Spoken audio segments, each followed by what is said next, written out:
Un pamatā es uzstājos latviski, arī lielākā daļa manas ikdienas komunikācijas norit latviski.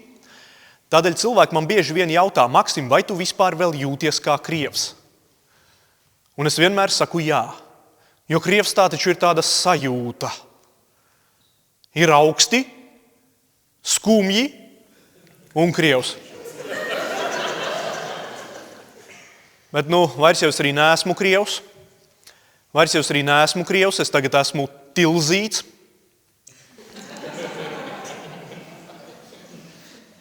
Jā, 10 gadi stand-upā no krieva esmu kļuvis par sieru. Kurš izdomāja, ka pirts tas ir kaut kas veselīgs? Man pēc katras pirts ir pohas.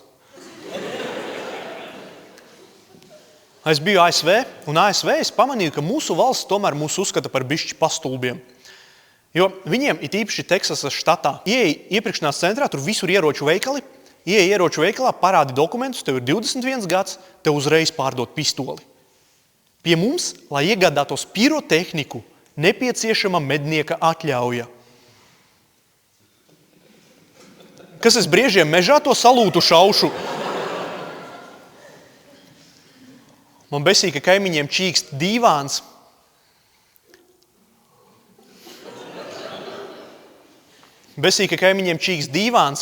Jo tad uzreiz visa kāpņu telpa zina, ka esmu pie kaimiņienes.